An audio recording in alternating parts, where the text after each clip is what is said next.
Selon Imbi Kanakle, le statut des anciens chefs d'État.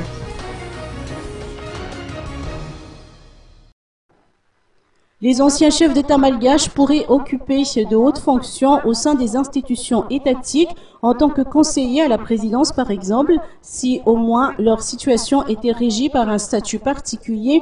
C'est en tout cas ce que pense Imbi Kanakle, juriste et ancien ministre de la Justice. Personnellement, moi je pense que le statut des anciens chefs d'État est éminemment indispensable. D'abord, pour permettre aux chefs d'État en fonction d'évacuer donc à sa mission, d'accomplir sa mission dans la sérénité, pour qu'il n'ait pas donc à être inquiété. Que sera donc ma situation lorsque je terminerai donc ma fonction? Et ensuite également, surtout lorsqu'il sera donc comment dirais-je, après donc l'accomplissement de sa fonction, il faut qu'il soit donc dans la certitude qu'il ne sera plus donc dans les besoins financiers et matériels, et surtout qu'il ne sera pas donc inquiété d'être poursuivi donc d'une manière donc arbitraire après qu'il ait donc comment dirais-je, terminé donc sa fonction de chef d'État.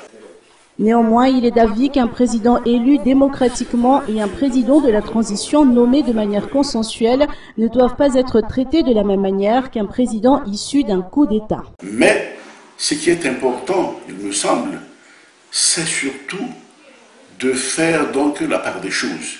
Il fallait donc faire donc la distinction. Quel chef d'État bénéficiera donc de ce statut d'ancien chef d'État?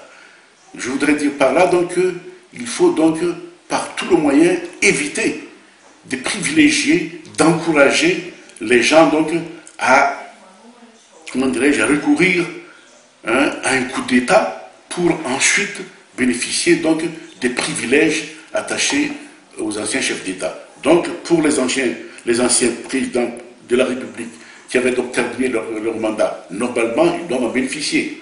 Pour les anciens chefs d'État qui avaient assuré la transition d'une manière donc consensuelle, ils doivent donc bénéficier des privilèges attachés donc au statut des anciens chefs d'État. Mais pour ceux qui ont accédé donc au pouvoir par un putsch, par un coup d'État, je pense que par tous les moyens aussi, il faut éviter à ce qu'ils bénéficient donc des statuts attachés à un ancien chef d'État.